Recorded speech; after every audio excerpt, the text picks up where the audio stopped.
दोस्तों कल रांची में आपने बहुत सारा कुछ देखा।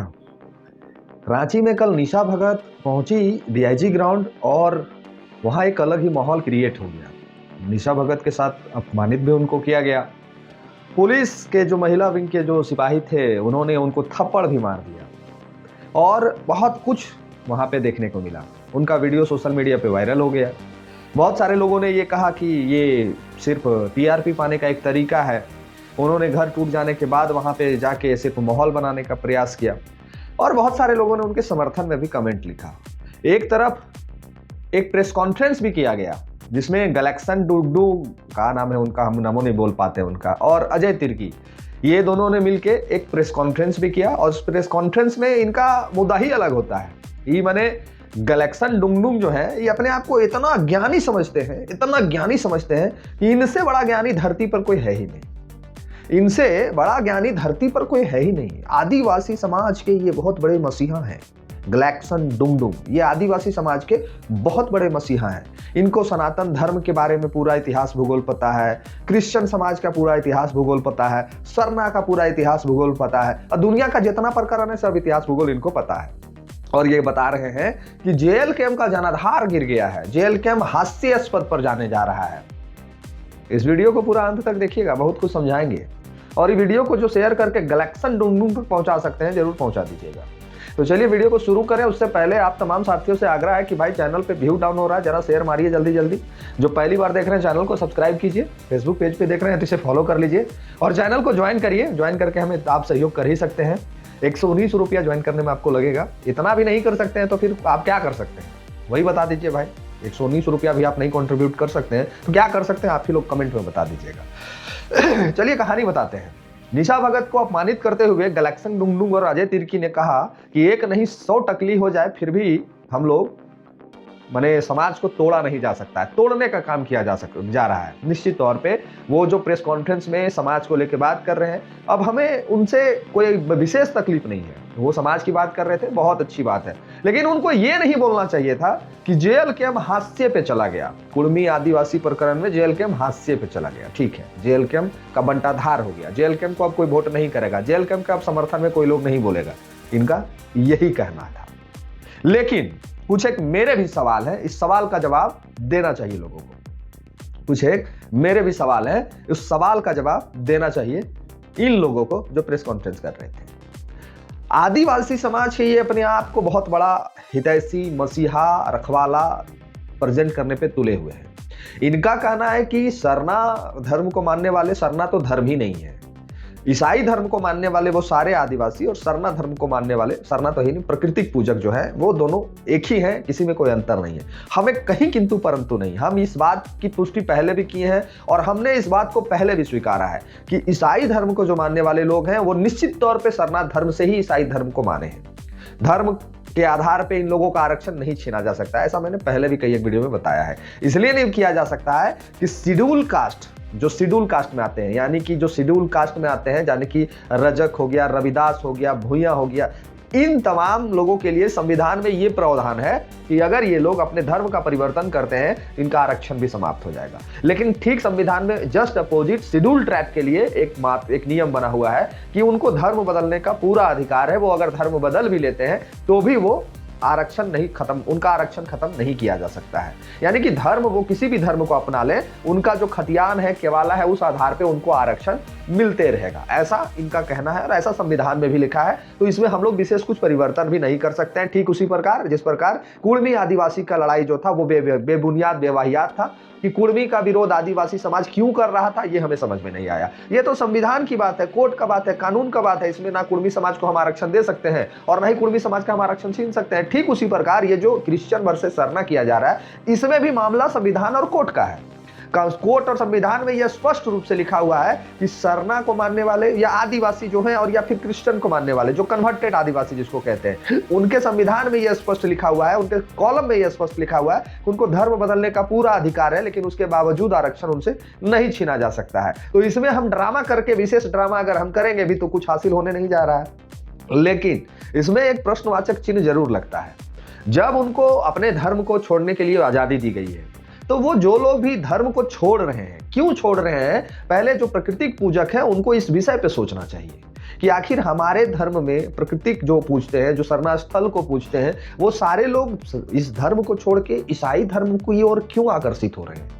अपने कमजोरी को पहले इनको पकड़ना होगा, अपने कमजोरी पे काबू पाना होगा कि आखिर मेरे धर्म के जो पुजारी हैं या फिर जो पहान है वो क्या नहीं कर पा रहे हैं जो ईसाई धर्म वाले लोगों को साथ किया जा रहा है। तो आपको दो चीजें देखने को मिलेंगी। पहली चीज ये देखने को मिलेगी कि जो ईसाई धर्म को मानने वाले जो आदिवासी समाज के लोग हैं वो समृद्ध हो गए हैं, एजुकेटेड हो गए हैं, पढ़ लिख रहे हैं, रोजगार पा रहे हैं और बेहतर जिंदगी जी रहे हैं। ठीक वहीं आप जब प्राकृतिक पूजक जिसको कहते हैं, जो सरना धर्म को मानने वाले लोग हैं, ये सारे जो लोग हैं ये आज भी उस जमाने में जी रहे हैं, 1970 ईस्वी वाला एक जमाना है। तो निश्चित तौर पे जब उनका धर्म परिवर्तन हो रहा है तो भाई उनको बहुत सारी सुविधाएं दी जा रही है, शिक्षा दिया जा रहा है, नौकरी दिया जा रहा है, अन्य माध्यम से भी उसको सपोर्ट किया जा रहा है। तो स्वाभाविक है कि लोग अपने आप को कन्वर्ट करेंगे, लोग अपने आप को दूसरे धर्म की ओर आकर्षित करेंगे। तो पहले जो सरना धर्म को मानने वाले लोग हैं उनको तो इस विषय पे काम करना होगा। आपके लिए तो कोई संविधान में अधिकार ही नहीं है, तो फिर हम और आप हल्ला करके भी विशेष कुछ परिवर्तन नहीं कर सकते हैं। लेकिन ग्लैक्सन डुंगडुंग साहब जो कहते हैं और कहनी और कथनी में इनका बहुत अंतर दिखता है। ये कह रहे हैं कि जेएलके हास्य पर चला गया। एक बात समझना चाहिए ग्लैक्सन डुंगडुंग जी को कि हमें किसी भी समाज का, हमें किसी भी धर्म का, हमें किसी भी जाति का विशेष नेता और विशेष उन पे टिप्पणी और चर्चा नहीं करना चाहिए, किसी पार्टी पे टिप्पणी और चर्चा नहीं करना चाहिए। इन लोगों की अपनी पार्टी, भारत आदिवासी पार्टी के नाम से इन लोगों की पार्टी है अपनी, और ये लोग भी चुनाव लड़े थे कहाँ, घाटशिला में। इनका जमानत जब्त हो गया था। हम लोगों को तो लगभग 11,500 वोट पे मिला था, इनको वो भी नसीब नहीं हुआ था, इनको वो भी नसीब नहीं हुआ था। अब क्यों नसीब नहीं हुआ था, ये इनको चिंतन मंथन करना चाहिए। ये लोग कह रहे हैं कि कुर्मी आदिवासी प्रकरण में फायदा जेएमएम और कांग्रेस को पहुंचा, तो ये काम अब बीजेपी देख नहीं सकती और बीजेपी आरएसएस जो है वो ईसाई और अब आदिवासी को लड़ाना चाहती है। महोदय, आप लोग भी कोई कसर थोड़ी छोड़ रहे हैं, आप लोग भी कोई कसर नहीं छोड़ रहे हैं। आप लोग भी रोज रोज जो प्राकृतिक पूजक हैं, जो सरना धर्म को मानने वाले लोग हैं, आप लोग भी तो रोज उस पर टिप्पणी कर रहे हैं। आप लोग भी तो कहाँ मर्यादा में रहते हैं। ये अजय तिर्की जो है वो निशा भगत को टकला टक, क्या वो आदिवासी नहीं है? जो प्रकृतिक को मान रहे हैं, जो प्रकृतिक को पूज रहे हैं, क्या वो आदिवासी नहीं है? सिर्फ वही आप ही लोग आदिवासी के ठेकेदार हो गए हैं। हमको आप ये स्पष्ट पहले करिए कि जो सरना धर्म को मानते हैं, जो अपने आप को प्राकृतिक पूजक मानते हैं, क्या वो आदिवासी आज के समय में है या नहीं है? तो आप लोग भी कोई कसर नहीं छोड़ रहे हैं दोनों समय। आप आरएसएस की क्या बात करते हैं कि आरएसएस लड़वा रहा है, बीजेपी लड़वा रही है, जेएलके लड़वा रही है। आप लोग कोई कसर नहीं छोड़ रहे हैं। आप लोग समाज के नेता हैं, आप लोग दोनों समाज को लेकर चलना चाहिए था, जोड़ के चलना चाहिए था। और अगर आप लोग समाज को जोड़ नहीं सकते तो दिग्भ्रमित करके दोनों को लड़ा क्यों रहे हैं? आप लोग भी कोई कसर थोड़ी छोड़ रहे हैं, आप लोग भी कोई कसर नहीं छोड़ रहे हैं। तो पहले तो आपको यह स्पष्टीकरण देना चाहिए कि नहीं, क्या सरना धर्म प्राकृतिक पूजने वाले लोग भी आदिवासी हैं इस झारखंड में कि नहीं है? कि सिर्फ जो ईसाई धर्म को मानते हैं वही लोग आदिवासी हैं? तो ये तो आपको भी बताना चाहिए। आपको लोग नेता मानते हैं, समाज का हितैषी मानते हैं, समाज का रखवाला मानते हैं, तो आपको भी ये चीजें क्लियर करनी चाहिए। अब जेएलके हाशिए पे जा रहा है कि नहीं जा रहा है, ये हम आपको बता देते हैं। आप किस आधार पे हमें कहें कि जेएलके हाशिए पे चला जा रहा है, वो हम आपको थोड़ा सा एग्जाम्पल देते हैं। हमने घाटशिला का चुनाव लड़ा।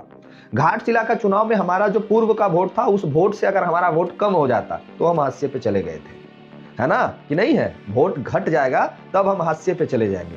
लेकिन हमारा तो वोट में लगभग 50% का इजाफा हुआ है। हम लोग 8,000 से 12,000 के करीब पहुंच गए। तो ये हाशिया नहीं, इसको बोलते हैं ग्रोथ करना। हम लोग ग्रोथ कर रहे हैं।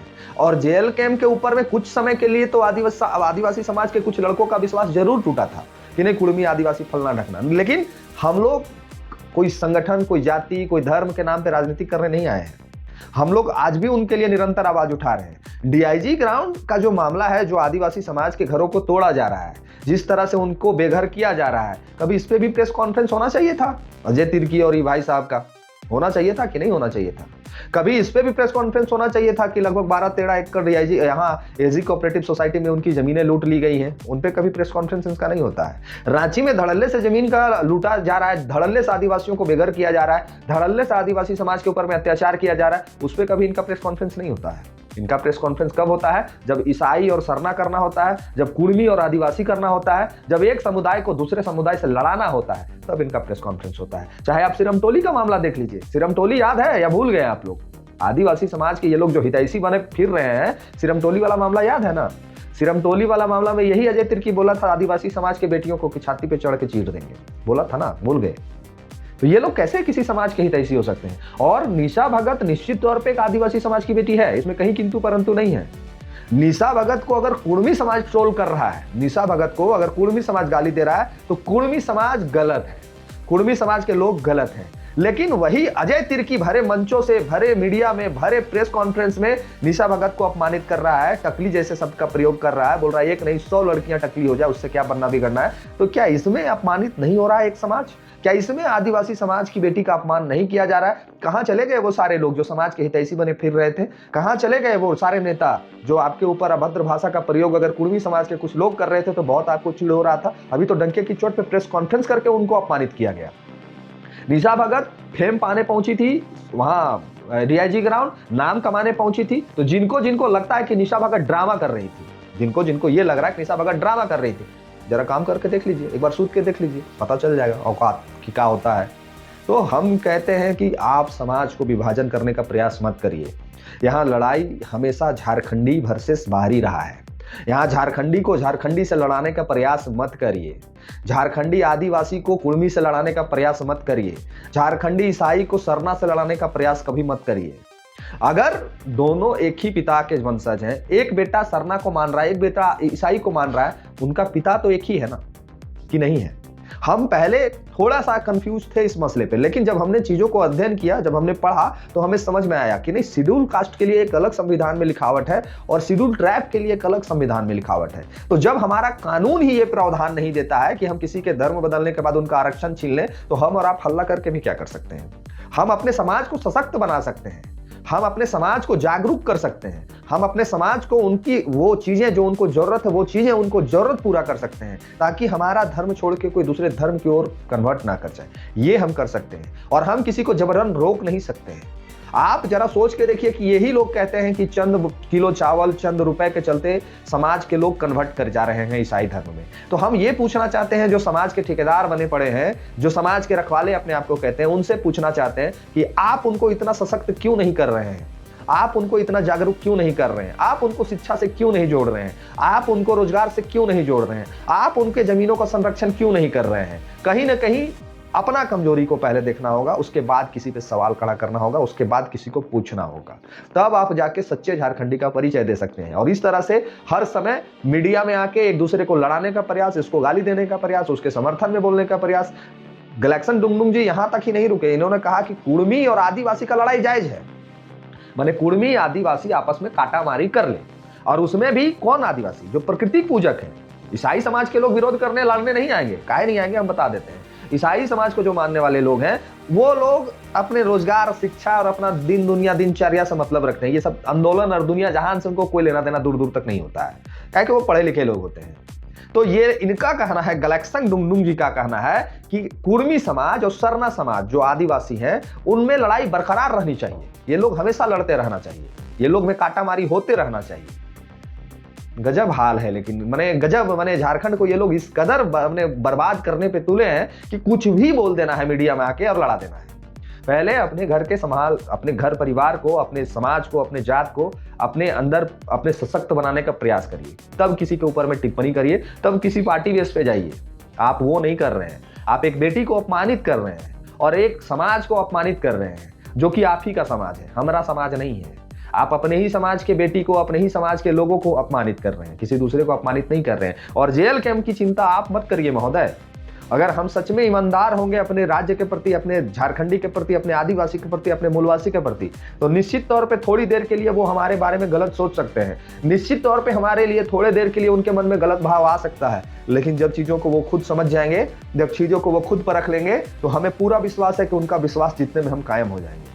उनके लिए जब तक निरंतर आवाज उठाएंगे, उनके लड़ाई को लड़ेंगे, तब तक हमें पूरा विश्वास है कि हमारे ऊपर उनका विश्वास नहीं टूटेगा। और याद रखिएगा कि हम कल भी उनके लिए आवाज उठा रहे थे, चाहे वो सूर्या हांसदा का प्रकरण हो, सिरम टोली का प्रकरण हो, चाहे रिम्स 2